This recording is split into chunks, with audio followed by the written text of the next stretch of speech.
Hey, what's up guys, DiplexHeated again. Welcome back to Men of War Assault Squad 2 and our alternative World War II storyline where Germany is doing a whole lot better than it actually did historically at this time. It's the year of 1945, the month of March. Several weeks and months after serious fighting with the Allies on both fronts, the Germans are finally initiating a counteroffensive. We are here by the outskirts of Warsaw, and we're about to witness that very counteroffensive. So in our alternative storyline, Russia never made it as far into Germany as they had historically done by now, so to speak. And on the Western Front, the German counteroffensive in the Ardennes actually succeeded. So they managed to beat the Allies back from the north and kind of push them back into France. And since then, we've been watching the battles around that German super fortress. That ended in February. The Allies actually managed to take it. It was by the border of France and Germany. But that doesn't mean exactly that they can punch their way into Germany just because they've defeated a fortress. After that, they went up against the prototype base. The defense actually succeeded, and I am going to mention a few things about that video that we just saw a couple of days ago before we actually start the battle. The Russians were partaking in both of these battles, both the attack on the super fortress and the actual prototype factory.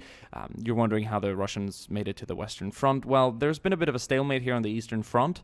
That stalemate is about to cease, so to speak, due to the fact that the Germans are initiating their counteroffensive with their newly developed weapons. And the star of the show today, as many of you have already guessed, is going to be the peak of German insanity, German war machinery craziness. It's going to be quite insane to see how this thing operates on the battlefield, but I'm very excited to carry this alternative storyline further into 2017 and to see what we can do. I think it'll be quite interesting.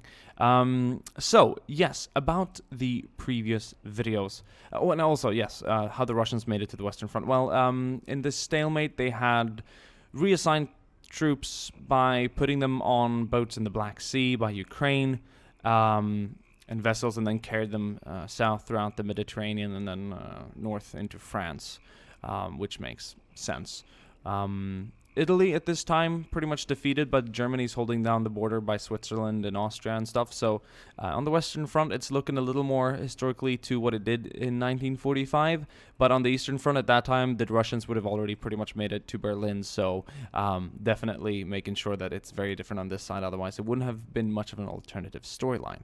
So I'm very excited to start today's battle. Before we start it, though, we're going to go through some of the defenses here. I decided to have a free cam instead of a cinematic one so that we can actually go through things. This time I've managed to remember the names of the Russian and German tanks that we're deploying today. That seemed to create a huge fuss with people in not yesterday's video, but a video I uploaded a couple of days ago. Oh, I don't know the freaking names of some tanks from World of Tanks that you've spent 1,000 hours playing. Wow, I know nothing about tanks. You know, if you do study military history, and especially World War II, I think they'll teach you more about the actual tanks that were actually used in the war, rather than some prototypes that you've decided to play in a free-to-play tank game. Sorry that I haven't spent as much time doing that, and that's why I haven't really come to realize that these tanks existed. I've never seen them elsewhere, and I've read a lot of books and I've seen a lot of movies, although that doesn't really credit me to any historical knowledge, but mainly I have read a lot of books about that, and I am generally interested. So to deny myself the privilege of calling myself somewhat knowledgeable about World War II and military history in general, just because I don't know the prototype names of some tanks, is rather ridiculous, don't you think? But anyway, here we have the object. It's the 704. Yes, okay, good. Got that right. This is a KV-4 with a attached turret. It has a Russian name to it. We've got the object 268. Is it? Yes, it's the object 268. Look how good I am. And of course, the object 260. Yes, I got it. Look. And then we've got some classic IS-4s and whatnot. So some pretty good heavy Russian prototypes. These look insane. They look like some serious Cold War stuff. I think these are part of Panzer's Phase 3, the Cold War edition. So that's cool. IS-4s, more KV-4s. So in general, some really, really heavy tanks here for the Russians. No KV-6 land ship right now. That was used on the Western Front. And in the previous video, I know that we used some T-28s. The T-28s, I know they're pre-war. I know. I just... For the hell of it. Some other people were like, why didn't you send in all the waves at the same time? To send in 800 men and 48 tanks in one size, in one section the size of this reticule right here, or this squared in box, is going to have everyone pretty much eliminated instantly. It's going to give the Russians no chance to succeed. It's going to be the laggiest piece of shit ever, and the battle is going to last approximately 4 minutes. What is interesting about that? What is fun about that? Please try and be more understanding before you comment, because a lot of people out there are really, really proving to be understanding, to understand why we do send them in waves, and why we do make it incrementally harder or more or less difficult, or why we don't add artillery and rockets too often, which we have, by the way, because it can just pretty much completely remove the point of having a defensive operation, because it'll just be blown to smithereens, and then there's no point in making the video. I might as well go in and just do like this. Oh, well, you know, boom. Instead of deploying an artillery piece, look, I might as well remove it, because it would have been removed without a chance anyway. So please be more understanding in the future about these battles. I do create them in the way I do for a reason. I'm not trying to be biased. When Germany wins, people are going to be like, you're Germany biased. And when Russia wins, everyone's like, oh, you're Russia biased. Like, please, give it a break. Try and understand, try and have fun. Read the description for more information about this alternative storyline. Let's start the battle. Coming out here from the right side, we have some E-75s and VK-4502Bs. I really wish they had better names, because I don't want to sit there and constantly having to say VK-4502B. It's annoying as it gets. I wish it had a nickname, like a tiger or a something else. Rhino, I don't know.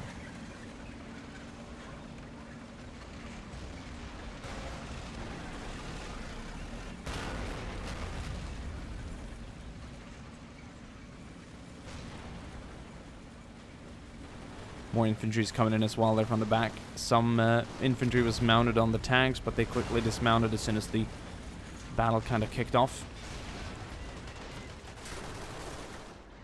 Here come the star of the show, supported by some mouse tanks. 6 to be exact, and it is the P1000 Ratte rolling in here on the main street, which is it's perfect size. It was like it was made for it. I wonder if the asphalt below can even hold for it, like it wouldn't crack. I'm sure it would.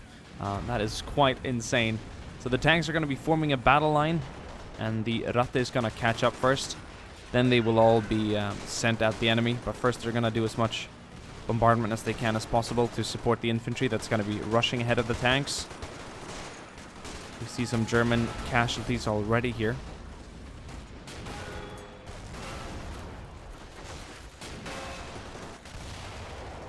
Some artillery fire. 2 Object 260s showed up. Some mean-looking tanks, lots of good armor, and of course a very big main gun. Can easily take down the German armor deployed on the field today. Well, I can't speak for the P1000 Ratte. That is a tank in its own category, so to speak. That mouse is taking some fire now. The Russian tanks are taking some return fire as well, so this is quite cool, to say the least. KV force at the front still attacking. Lots of infantry moving up to counter the Russian infantry in the trenches. And I gave them the camouflage suits, like the Spetsnaz uniforms, or whatever the infantry would be called, like the scout uniform. I thought it looked really cool, and I figured that if this was an alternative storyline, that the Russians would have perhaps started utilizing camouflage clothing and uniforms, seeing as the Germans did for so long. So that's quite cool. Right, the tanks have made it to the battle line. We're going to go ahead and pause. We're going to go ahead and open up the editor, as a matter of fact, just to not get too on cinematic. We're going to grab a hold of all these tanks, which have all been so kindly put up here to hold the line. And now we're going to give them the free move. I might have to assist them in the furthering of this attack, so to speak. Not all of them will be great at taking the initiative that they need to take, and some will most definitely get stuck in positions that they shouldn't get stuck in, but we'll find out. The AI is free to do whatever they please now, and the mouse just fired 2 main shells here at the KV-4, which managed to dodge it nicely. It hit right beside the actual tank trench. I wonder if that Ratte will fire again. In the game, it packs 280mm shells, which is quite devastating, but I do believe that realistically, well, that does seem like a pretty accurate size. More shells at that KV-4, and it's still currently active. Yeah, it would have 2 280 54.5 SKC 34 guns. It'd have some secondary guns as well. 8 20mm flak 38s. I see 5 on this one. And it would have one 128mm KVK gun on the back, which would be like a secondary armament. This one has 2, so it's like it's a variant of the Ratte. And then it also has some other guns up front here that are currently being used too. That is quite nasty. 16,000 horsepower. Wow. That is quite insane. That can power quite the tank. So, yes. The AI is moving up on this side. Not much armor moving on this flank right here. I think they're disabled. This tank is completely destroyed. I dare say that this one is more or less taken out as well too. It seems to have kind of frozen in a way. It could be the tank treads, which they will probably fix. Here's another object, 704, which has definitely been taken out as well. This is what I meant about not giving the AI the opportunity of controlling themselves. They don't really do a great job. So I'm just going to take this Ratte and send it up that way instead. And then perhaps we can borrow some of these mouse tanks. It's a general clusterfuck when you allow so many tanks in a small surface like this, in a very intraversable terrain too, and give them the opportunity of commanding themselves. They don't usually do too many great things, and it's usually me who ends up with the complaints of controlling them or whatever else that you guys see as some sort of devil's work. It's not as bad as you think. With a little human controlling, it can be quite enjoyable actually. When you see what the AI gets up to, I think most of you would rather prefer a little handiwork. But oh, Jesus Christ, what was that? The Ratte took a hit from something, but it's still functional. But I think the turret might have been disabled. Yes, it can no longer turn. Well, that is rather disastrous for a tank like this, but we have the ability to shell some of the Russian positions down here. We're going to allow it to do so. Perhaps the side guns back here can do something.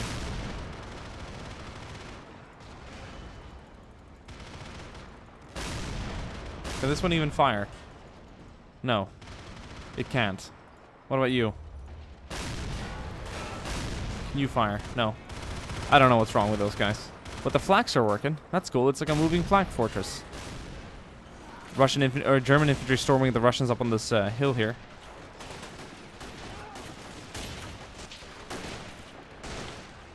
Which is quite cool, I have to admit it. Plenty of German infantry moving up here. Okay, these tanks are going to be moving up on their own, and they seem to be doing it quite responsibly. That's nice. I'll give them a little more of an initiative to get up there. How's it looking on the mouse side of things here? Lots of repairs needed. Pretty much every single tank stationed here needs repairs. The Russians have utterly disabled the tracks, and there we go.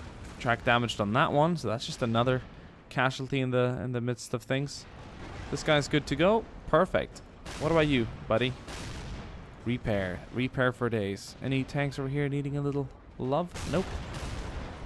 This guy does. But we have 2 mouses on this side, fully functional and ready to go, which is great. Like 2 out of 6. I've seen worse, but look at the state of some of these tanks. This guy's moving up on the hill. This is exactly why you need some human control. This is exactly why you can't just do AI-only battles most of the times, because it does get quite messy. And that isn't... Oh, Jesus Christ. These tanks like to play like it's a kindergarten or something. So, which tanks have been repaired? This one has, finally. We'll move that mouse up. Nothing can go wrong with a little bit of a mouse action. And this guy has been repaired too. That's perfect. And more vehicles are being repaired as we speak. It's a wonderland. We don't really have many tanks on this side, it seems. But they're going to be moving up. Everyone was so eager to get to the left side. And even on the hill itself. Got quite a weird outcome.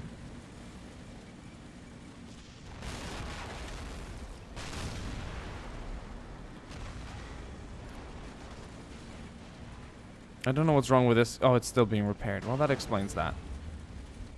And now it's done. So we have 4 mouse tanks stormed up on this side. That's very welcome, but there are just German tanks littering the streets here, completely destroyed.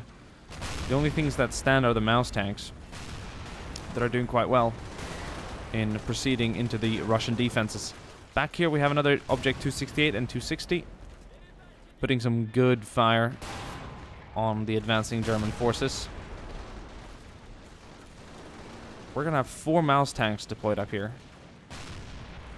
And that is going to be rather diminishing in terms of firepower here for the Russians. We're going to break them down quite nicely. Look at that. It's a whole battery firing. How's it looking on this guy? Still no progress? Nope. We can just wiggle the turrets upside and down. So let's just fire it a little bit more. Or the guns, rather. This mouse is in need of some combat repairs. Where's the other mouse? Here it is. Okay, so that gives us 5 mouse tanks on the left side, 1 on the right. Maybe that's what we need. Who knows? Are you active yet? No, but you're being repaired. We only have 1 tank on this right side. We've got plenty of infantry moving up, though. Almost way too many, in my opinion. But I guess we'll clean out the right side first.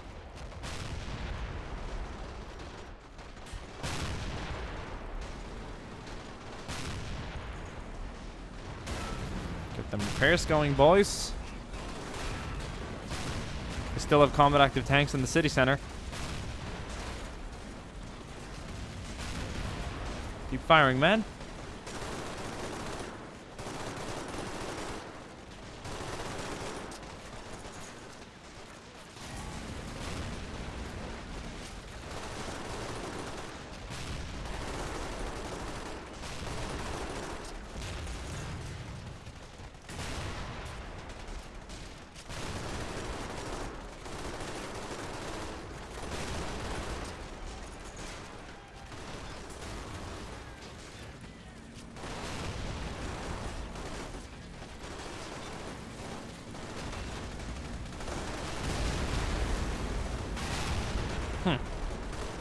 I spot an IS-4 up there on the hill.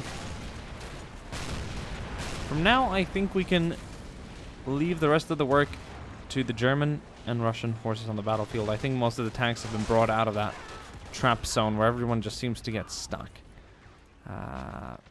Although some of these tanks do need repairs. There's not much we can do about the Ratte itself. And this German infantry is being slaughtered here by Russian forces defending this side of the city entrance. So I definitely think it's suitable to move up some tanks to the right.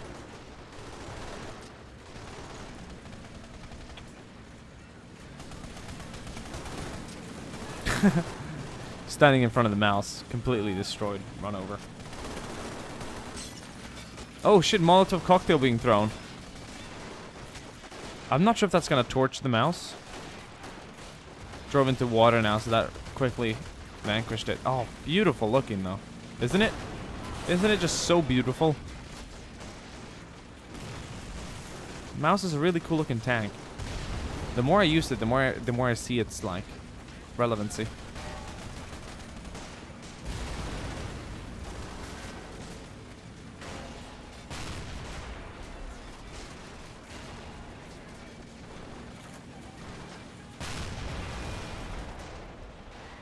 Lots of German infantry has been pushed back here. You can see them hiding around the walls and whatnot, needing armor support, and now they're getting it. So unfortunately, the star of the show was disabled, but I'm not going to be doing any tampering with the video or the recording to change that.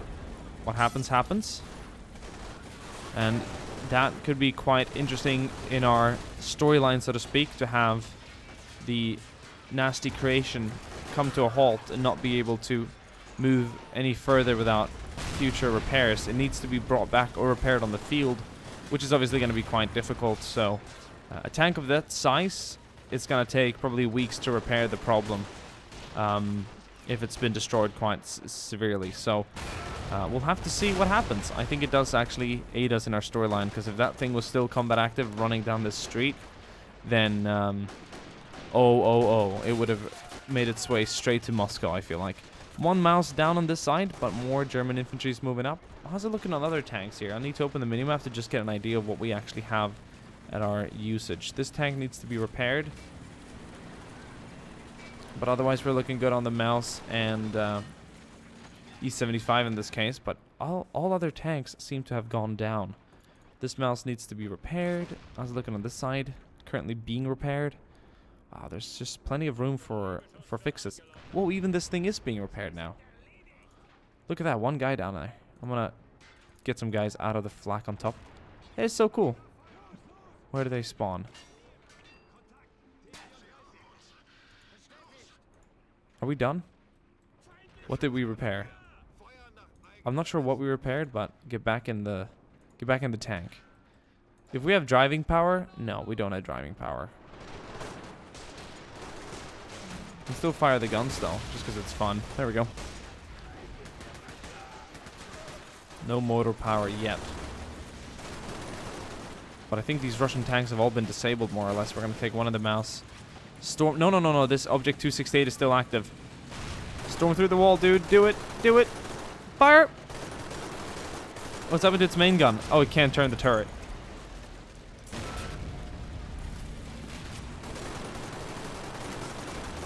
Look at these two mouses ganging up on this guy now. Another Molotov thrown. That's not very good at all. Who would imagine that the most simple of weapons could actually destroy a tank like the mouse? In this game, it can. Hull destroyed. One Molotov. Asshole. This 268 is still combat active. How are we looking on the turret here? Yes. Yes. You asshole. Look at this. Okay, we missed. But something else went flying. I think we might have accidentally hit the tank in front. We're reloading though. That's a pretty fast reload for 280mm shells. It's like almost 30 centimeters. It's 28 to be exact. It's quite a heavy shell. I think we definitely hit it there. Very nice use of the Ratte. It can't move still because it's got engine problems, which makes very much sense. But it does have its main gun functional. And if we look at the minimap, we've pretty much eliminated the other Russian resistance. Well, that's it. We made it to Warsaw. I think we're going to take a break on this front now and have the Russians and Germans kind of having a stalemate here around Warsaw in the front line, and then move to the Western Front where we can look at more British and American late war / prototype tanks.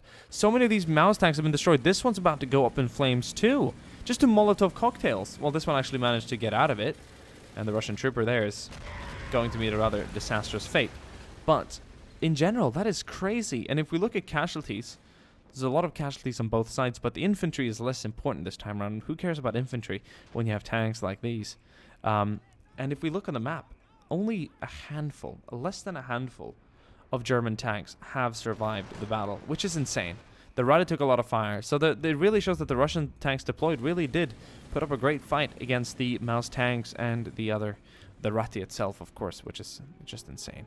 Hope you guys enjoyed this video. It was mainly meant to showcase the Ratte and some more Maus tanks and to clear some things out from the previous video. But I definitely got cooler and more battles on the way in the future where I need to interfere less.